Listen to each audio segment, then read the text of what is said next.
So welcome back. And again, we have today Christoffer as a guest on my channel. We already had a couple of very interesting discussions. And today we decided to talk about the welfare state and about how there is a certain myth in our society or in our culture that the welfare state is like great and perfect and very much helping the poor and society in general. And we want to start by just presenting the actual problem and then talking about how the current solution, what are flaws of the current solution that we have to this real problem in society, and then maybe also try to find out how this problem could be solved better. So yes, Christoffer, please tell the audience what is the general problem that the welfare state tries to address, and maybe we will take it from there. Yes. Great, thank you, Amos. So I would say the general problem is that in society there will probably be some people that have very challenging economic conditions, that live in perhaps severe poverty, that really suffer with their economic condition, and they need external help to get better. And that in society, especially in modern society, there might be this problem that some people have accumulated a lot of wealth, as we discussed last time, and have therefore a lot of money that they can use on other things apart from themselves. And then you could have this inequality where you have some people who are rich, and then you have people that are severely poor, that struggle with their financial condition and they need external help.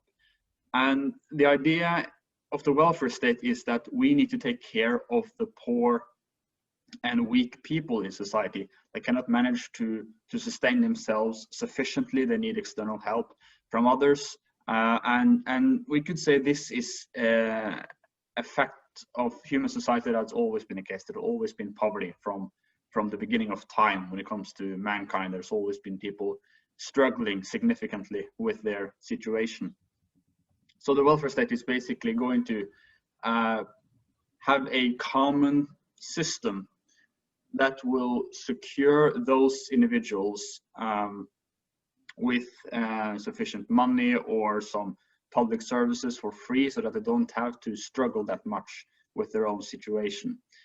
So you could say the welfare state is demanding that the community as a whole is contributing to that system by way of taxes usually, and then those taxes will be mostly organized, is the idea, mostly organized to help those in need.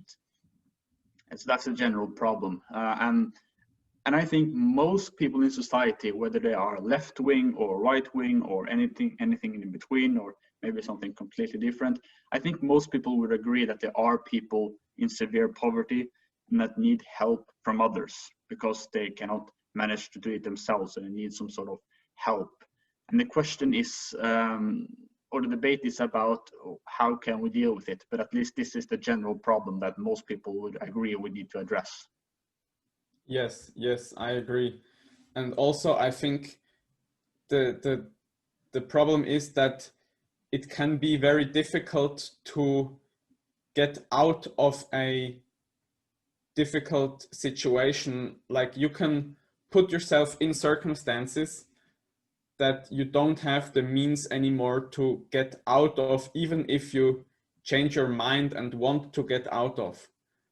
So for example, if you have no money and need to work on a very low wage job every day to just sustain your life, then you cannot invest time or energy or money into education or into building up anything, because you keep eating up everything that you produce during the day, and so you cannot get ahead.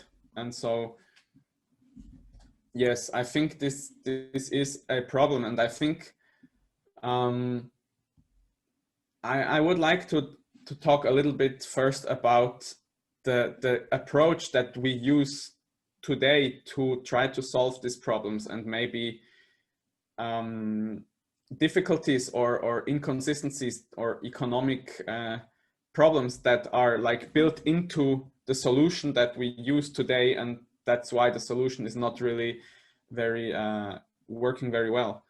And so one thing, of course, can be that there are actually, and I'm not really supporting this theory, but there can be settings where the laws make it very difficult for people to, for example, go into other fields that they are not officially educated for and even get a job there, so that the laws can restrict what people can do. And so that can be a problem in this regard. So for example, if I want to open up a shop where I cut people's hair, then basically I could just put a sign in front of my house and say, come in here, I will cut your hair for $20 or for 15.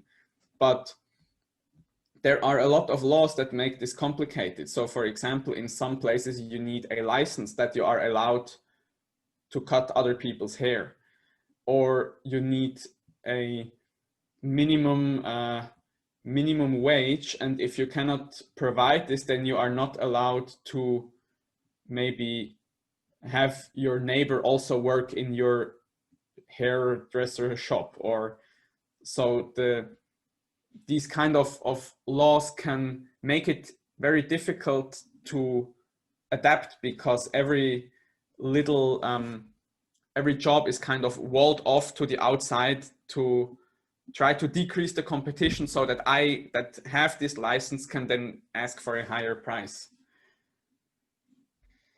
Yes, I think what you described there is a very important problem that causes many of the situations about poverty and economic struggle that so many people are currently in. And it's a problem that aren't unfortunately addressed too much in the public debates. This idea that the governments around the world are to a very significant degree creating obstacles for people to sustain themselves economically and have a good situation, you could say. As you mentioned, there are so many regulations and bureaucracy that one needs to go through in order to have a business function properly. This is a problem all across not just the Western world, but all across the world. There are huge amounts of regulations and bureaucracy and papers that people need to fill in, as you say, licenses.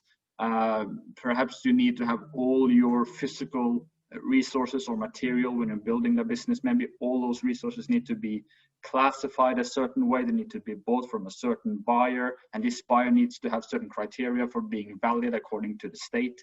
And so many different kinds of laws and duties and regulations that people need to go through.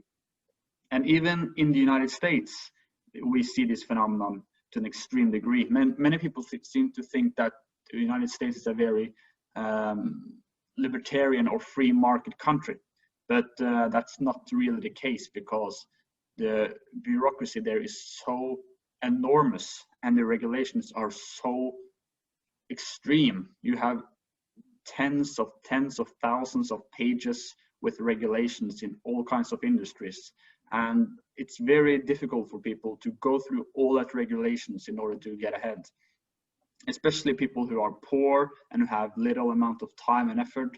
You can think that huge businesses that have lots of resources and lawyers and lobbyists, they could manage that without huge problems, but small competitors, they would struggle significantly with those regulations. And also we need to take into account that many of the regulations or laws are to some degree benefiting certain businesses, big business, sort of protect them. They protect them from competition. For instance, if there are some big businesses lobbying for the government to pass some regulations, and they say publicly that this will benefit the consumer or the worker, but in practice it's just making it harder to run a business, and therefore they will make it harder for their competitors to survive on the marketplace. And this is a huge problem, and it's a very complicated and complex problem. So it's not just about this set of laws or these regulations, but it's all across the spectrum, you can say. And we need to talk about this as a contributing factor to making people become poor and weak, economically speaking.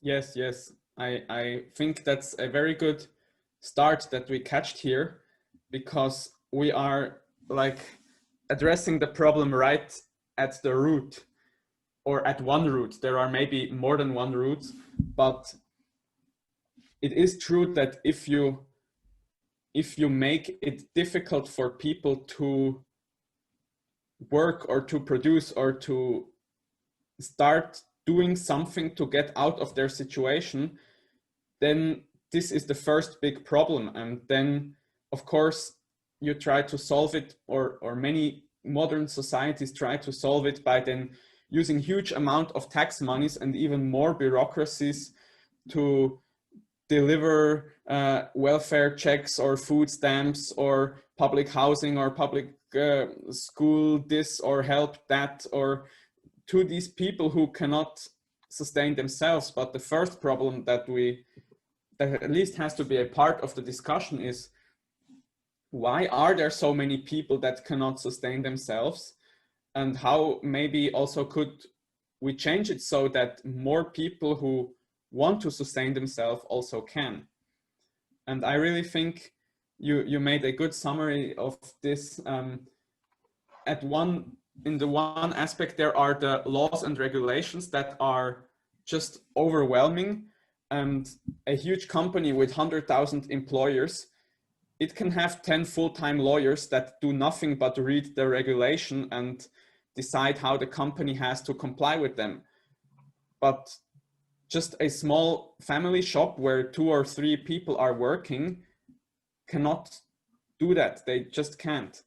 And so this is one problem. And also the protectionism that you mentioned, that this is of course sometimes desired by large companies because they know it keeps the competition out. And there is not really a good way that I have heard of so far in our modern societies to distinguish between good and valid laws that, for example, say you cannot dump toxic waste into the river, or you cannot sell dog food as good burger meat, and these protectionist laws that just make life hard for many people and benefit a few rich people. Yes. Yeah, exactly. As you say, it's very important to address the real problems and causes of the poverty that so many people struggle with in order to propose a proper solution. That's very important. I could mention that even though many laws and regulation and bureaucracy are a huge factor to making people struggle, that doesn't necessarily mean that you have to abolish all regulations and all kind of laws. Perhaps the most extreme libertarians, as I used to be, would go that far. But now I would see that there are some situations where a certain business or a certain person could do a great harm to society in direct or indirect ways, and where there would be sort of an issue that concerns the common good well-being of the whole community, and therefore it will be legitimate to put some sort of restraints on that activity in order to stop the harm. So at least in principle, I can accept that there might be some regulations or laws that are necessary or legitimate, but certainly not the level that we have today, because it's so enormous, and we see that many of these regulations are very, I would say, centralized into a huge bureaucratic state. If we're going to have some sort of regulations, I would, to a large degree, rather have it to be local and perhaps informal customs among a small community, a small village, for instance, that there are some standards, some general, you could say, norms that people follow when they build a business, that they sort of agree upon, that they will not violate, although that's not perhaps enforced by the state as such, but it could be some local customs that the people just follow as a part of being in their community. So I would emphasize that it's the modern bureaucratic system that is the problem, not necessarily regulations as such, but the modern way of implementing regulations and laws and bureaucracy that causes a lot of misery all around the world. And that's something we need to be well aware of, and we need to reduce many of those regulations, of course, to make it easier for people to build a business, although we need to be reasonable in implementing that as well, so not to create huge shocks and disruptions in the economy as well. And as you mentioned, protectionism, that's another measure that some big businesses use to protect themselves from small competitors and might create poverty as well. And it's worth mentioning that many people seem to think that the West industrialized based on free trade. However, it's more complicated than that as well, because when we see the West making industry in the 19th century, really becoming industrial giants of the world, we see that they have huge protectionist measures, huge tariffs, and huge restrictions of foreign competition. I'm thinking, of course, of, or one of the examples might be the United States having huge tariffs in the 19th century. And we cannot deny that that has contributed to a lot of the economic structures in the United States since the 19th century and how the whole system is working. It's contributing to that to a significant degree. So you could say that historical protectionist or regulatory measures have formed the economy as such in a very deep and structural way. And it's very hard to undo that now that the economy is so complicated and complex, which makes the solution will perhaps not be very sudden. It might take some time to finally see some true changes when it comes to economic self-sustainability among poor people. Yes, and I think there are two interesting points that I would now could continue, but maybe just one, the huge bureaucratic system that you mentioned, and I think this is absolutely crucial. And of course, the huge bureaucratic system also has integrated the whole welfare state or welfare industry. This has become itself a huge business. Like probably thousands of people work in the welfare industry, in the distributing and allocating of tax money to the poor that have to be helped. And these people that work in this industry, they don't have an interest that there are fewer poor people. They have actually an interest, perversely enough, that there are more poor people, because then their industry grows and they can become promoted to a higher position and have more people and a larger budget that they themselves can control. And so this is a huge problem, and we can see this in many welfare regulations that are completely idiotic. So one example is, if you have zero income, then you get a certain amount of money per month. Let's say, I don't know what it is exactly in Switzerland, but it's something between 2,500 or 3,000 Swiss francs. Or I'm not sure, maybe it's lower, but you get some money. But then if you actually work, let's say in a very low paying job, then you have an income, and so you get zero. And so you can have, and in the United States, it's the same, and it's in most European countries the same, that if you don't work at all, then the government helps you. But if you work and you earn less than the welfare check pays, then you get nothing. And so, of course, every smart person says, I have 2 kids that I have to feed. If I work, then I have not enough money to feed them. But if I don't work and I stay on welfare, then we can survive, though very poorly. And so people will, of course, not work. And that's why they will never come out of not working, because as soon as they start, they earn less money than they get from the government. And so they will stay just in this poverty trap forever. And this is just one example that just came to my mind, how the welfare industry itself maybe does not have as its interest to really help the poor, but to basically keep them as a justification for itself. Very good point. I think that phenomenon is called the welfare cliff, and that name certainly fits.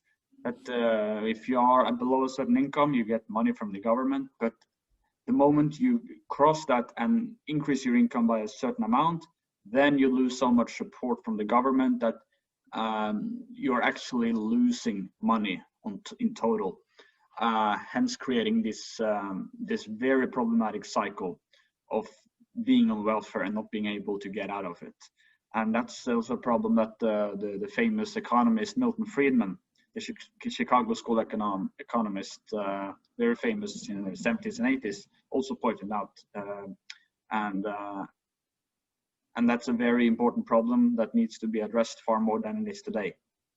That you actually see the welfare state could create poverty. And as you say, the welfare state seems to rather protect poverty from going out of existence. It's rather about keeping people at a certain economic condition so that the welfare system could just continue on providing them money instead of getting them out of poverty. That seems to be how the system works, unfortunately. And I would also like to point out that some people seem to think that the welfare state is very much about communal helping each other. That if you support community and you support people helping each other out, you need to support the welfare state, or else you're a very hardcore, cold individualist who only cares about each individual doing whatever they want without having some relation to other people. And therefore, if you admit that people are social animals and they need community, then you have to support the welfare state. That's a dichotomy that I think is very flawed and problematic. In fact, if you look at the history of the welfare state, you see that it has rather destroyed many of the old systems of helping each other out in community. Many traditions have had it such that people get help from their family or from voluntary donations from the local community, or they've gotten help from the church or monasteries, as was very common and popular throughout the Middle Ages. Many people have had some sort of fraternal society that they have gotten help from.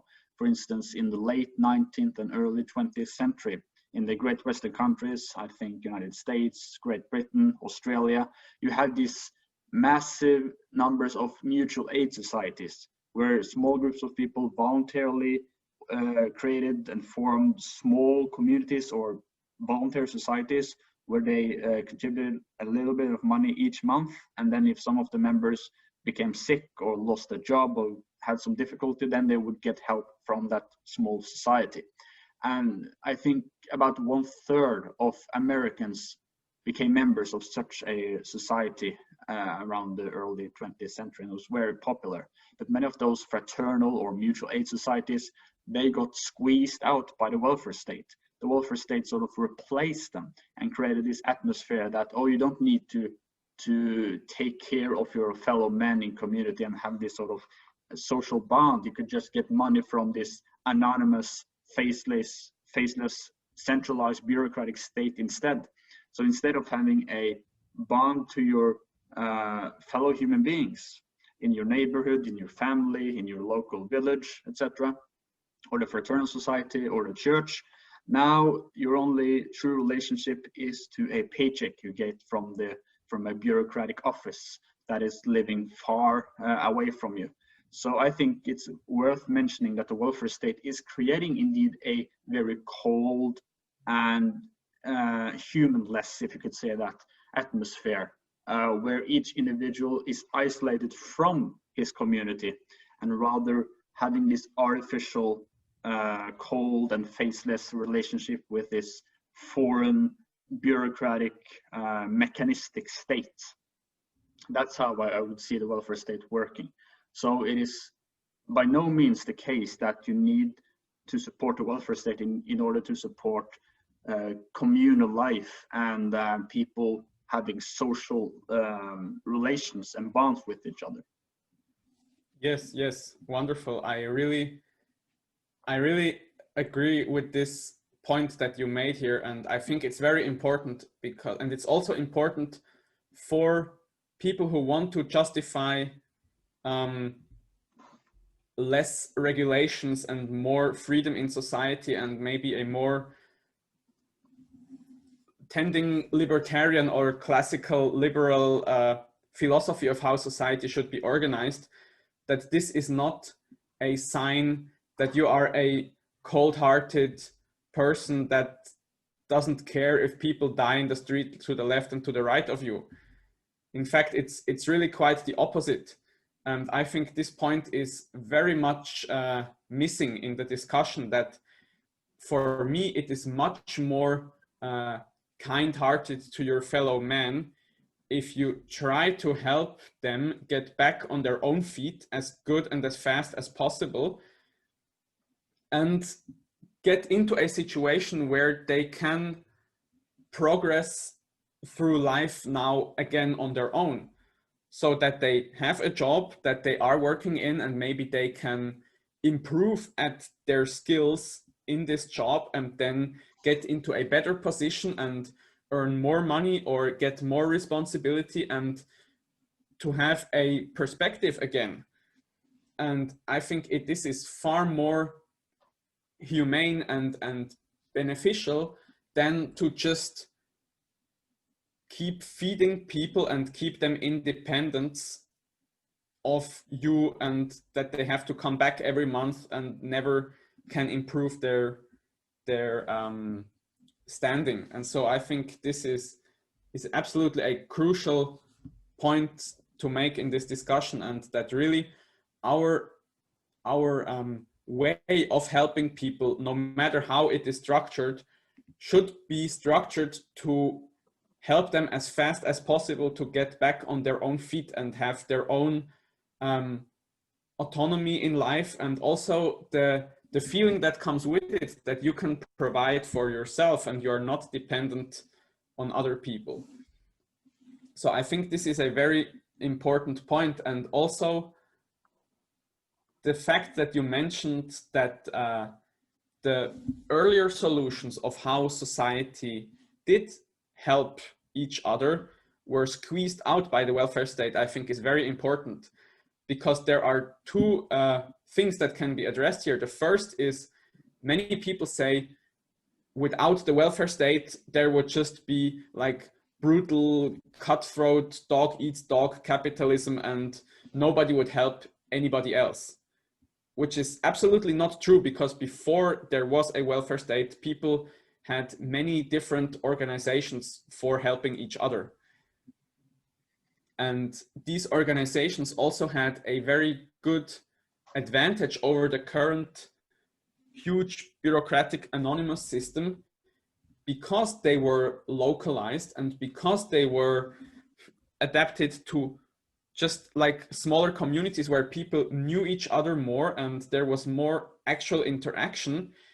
It was much harder to abuse these systems, and they were also much more flexible and informed about what is the actual need of people right now and how can we best help this specific need. And so these were two big advantages of the earlier systems of helping each other.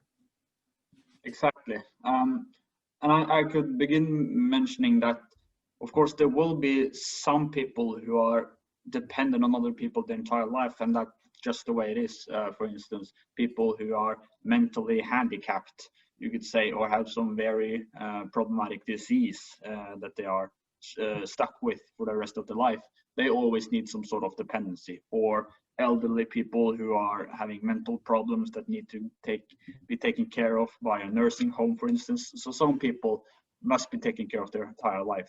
But as you say, there are many people who should be helped, but the focus should be to help them become self-sufficient, independent human beings.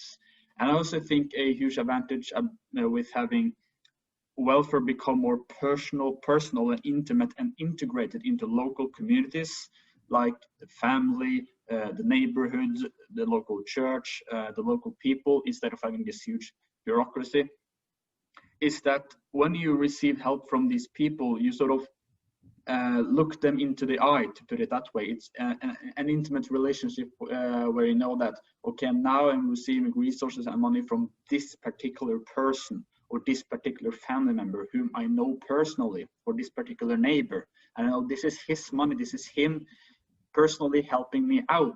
So I think, I'm just speculating here, but I think people would feel some sort of responsibility toward that person, because it's very personal receiving welfare from others. But when you just receive an anonymous paycheck from a bureaucratic office somewhere in a capital that you haven't perhaps even been to, far away from where you live, and you have never met this bureaucrat giving you money, it's just this anonymous pool of tax money from all across the world. You don't really have any personal bond or relationship to the people giving you money. It's just the abstract and vague group of taxpayers or bureaucrats. So I don't think you would feel the same kind of responsibility toward your fellow human being. You wouldn't feel this personal connection with the people helping you out. And also you have the problem that this system of bureaucracy, it doesn't really adapt to local circumstances. If you have a particular person being taken care of by his family or by his local community, his neighbors, they would know each other on a personal basis, and therefore they would they know better how to deal with the situation. They know the struggling, the situation that the people or the person is struggling with, and they know better how to deal with that, how to help them out in a better way.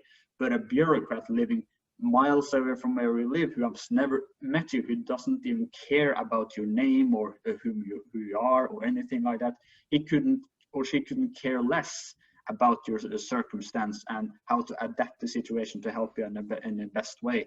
But your family or your neighbors would have much more information about how to deal with the situation and adapt to the local circumstances. That's another point I think it's worth mentioning as well. And as you say, the ancient institutions of welfare from the family, from the community, from the church, etc., these are, I think, very important to reestablish, because they are also a part of these principles of subsidiarity, as we talked about earlier, that tasks and duties that can be done by smaller social organizations, they should be left in peace with doing that. If you can have smaller groups doing something, you don't need the larger group intervening and taking that task and replacing the smaller group. So families and neighborhoods and churches and monasteries, they should be left alone and sort of have their welfare system work without being needed to be replaced by a larger bureaucratic institution. Now, I'm not saying that there shouldn't be any sort of welfare whatsoever from a government. Maybe there are some tasks that a government should do with regards to welfare, but I think it should leave smaller institutions alone far more than they do today, and sort of let those smaller groups have more say and responsibility in taking care of their fellow human beings. I think that will be very healthy for a community and for the people getting the money. Yes, yes. I think that is also a very important point that you mentioned about the relationship aspect of it. So helping someone that you know is something that gives you also a positive feeling. It's a good feeling to help someone, and getting help from someone when you are in trouble is also a very positive experience. It shows you that the world is not only cold and harsh, but it's also friendly. And so this relationship aspect is also just in and of itself, it is actually a value, and it is very much lost today. So the first, like the experiencing of gratitude or of like a love in a sense of care for other people around you, that you want that they are somehow well, this is very much cut off by this huge anonymous system.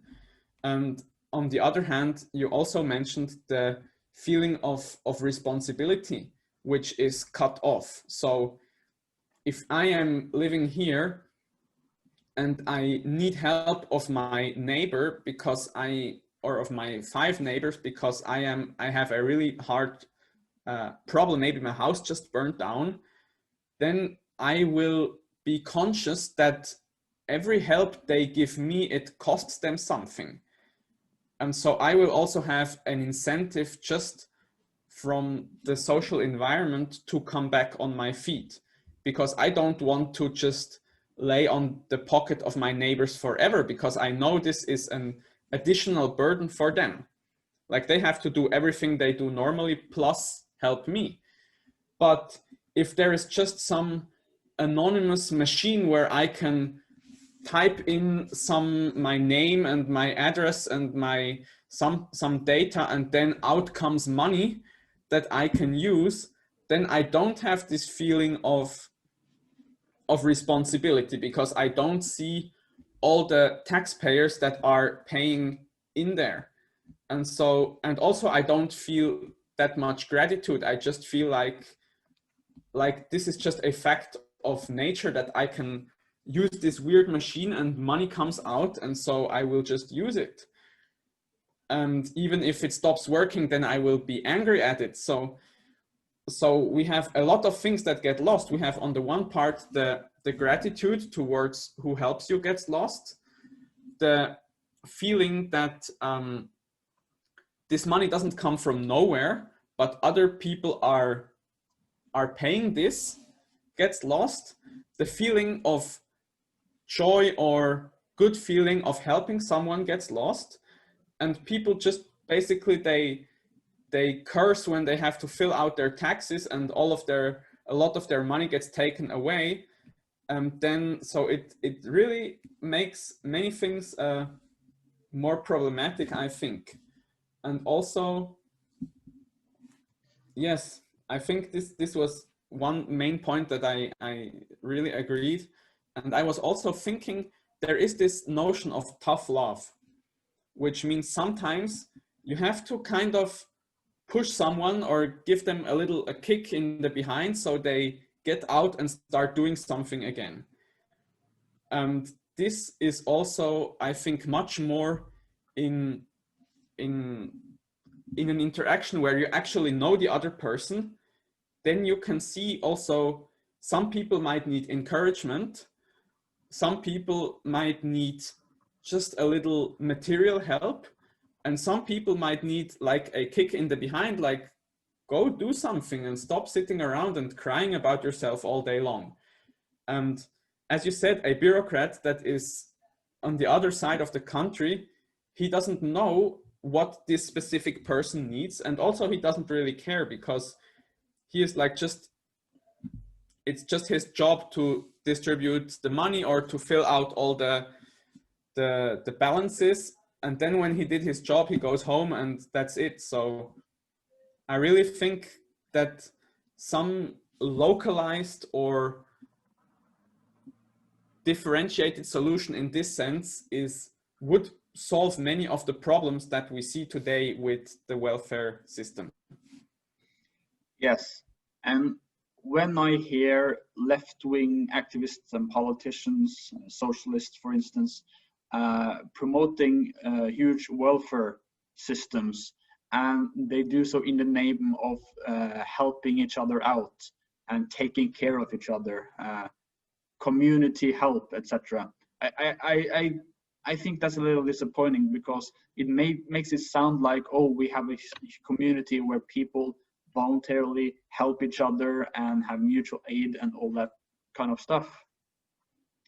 But that's not how the welfare system works at all. As you say, we have rather this anonymous system where your money is just being received from an anonymous bureaucrat and ultimately from a pool of taxpayer money in a very abstract and general and vague way. So you don't have really interpersonal connections.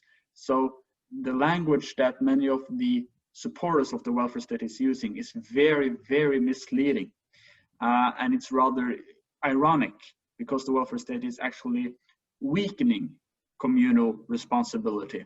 Because now, when you have a huge welfare state taking care of everyone, then you don't need a community helping its members out, because they'll just have this welfare state they can use instead.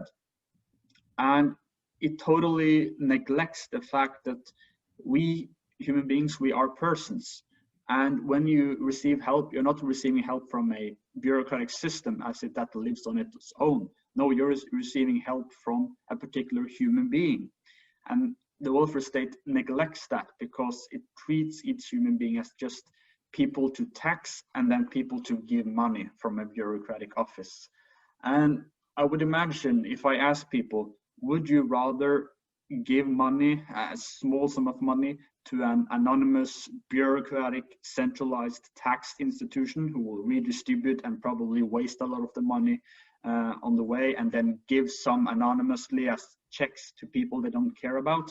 Or would you rather help your fellow man directly and on a personal level in your own community? What would you prefer? I think many people would agree that some sort of personal and direct help would be far healthier for establishing communal relationships. And this needs to be pointed out to politicians and activists who insist that we need to have a strong welfare state to take care of each other. We should rather address that helping each other out on a community basis is very important. As we discussed, human beings are by nature social animals. We need each other, we take care of each other, we want to help each other. I believe that's a part of human nature. But the welfare state is not promoting that communal bond at all. It is actually diminishing it, unfortunately. And I think many of the perhaps right-wing politicians who respond to the left-wing politicians about the welfare state, they don't emphasize this point. They rather say, oh no, we think private businesses should have lower taxes because that creates more jobs, etc. And those might be valid points, but it must be emphasized more that the welfare state is diminishing the communal love and responsibility that persons have with each other directly. Yes, I think that's great, and it's a great point to conclude on, that it's absolutely true. The welfare machine, the anonymous huge machine, it replaces the communal responsibility. And even I see this in myself. If I see some homeless person or some person, I don't know, who begs me for money, then somewhere in my head is always the thought, I'm already paying taxes for this. Why don't you just go to this bureau that deals with this, because they already take like 5% of my income. So I have already paid for this. So I'm now no longer responsible to deal with it personally. And this is, of course, a very huge loss for the communal feeling and for the yes, just taking care on and interaction and helping people that you live together with. And so I absolutely agree with what you said. And I think, yes, I really think this point needs to be stressed a lot more, that just because left-wing activists or politicians or political activists use words like social and help and community, it doesn't mean that the outcome of their proposed policies will actually make people more social or improve the interaction within community or actually help anyone. So we need to look at really what is the outcome of these things, and not just listen to those people who use the nicest words. And I think this is very important, and it's, as you said, also very important that the conservative politicians will recognize this and criticize people on this basis and say, yes, you are saying social in every second sentence that you utter, but that doesn't mean that what you propose is actually a good idea and will help people to have better and more satisfying lives. Exactly. That's very important, and that needs to be addressed in the public debates, and also explain at this dichotomy between the welfare state or hardcore dog eat dog capitalism or individualism. This dichotomy, it isn't really that realistic. Rather, I would argue that the modern welfare state and the modern corporate multinational capitalist system, if you call them that, crony capitalism, for instance, rather coexist with the welfare state. They have very many similarities with each other. They are huge, centralized, bureaucratic institutions treating people as mass conformist units almost, whom you just get money from, as businesses do, or just get taxes from, and then you give this products in mass quantities and just sell them out and treat people like units you need to maximize your revenue from. I think there are many similarities between this very corporate, cold, heartless, capitalist or cronist system and the very modern, centralized bureaucratic welfare state. I think you could say that they are working with each other. They both are promoting the modern system that we live in, and they both undermine old, ancient traditions and institutions of local and communal help and responsibility.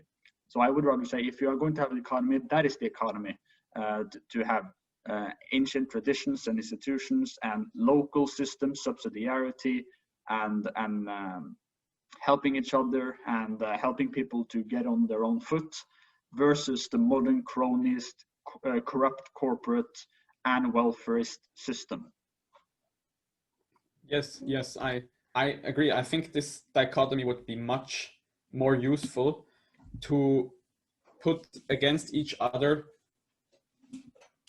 smaller, more local ways of living together and solving the problems, and also the problem of division of labor and the problem of helping each other, or large, very, very institutionalized, very abstract or just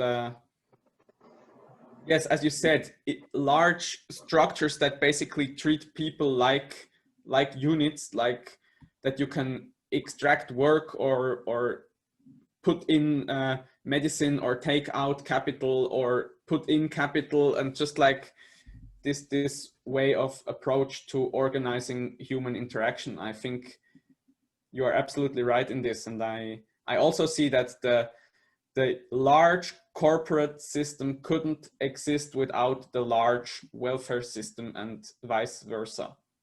Or maybe it could theoretically, but I think in practice they are very much linked together, as you said, and very much depend on each other. They do. Yes, so I think this, for me, it was a very interesting discussion.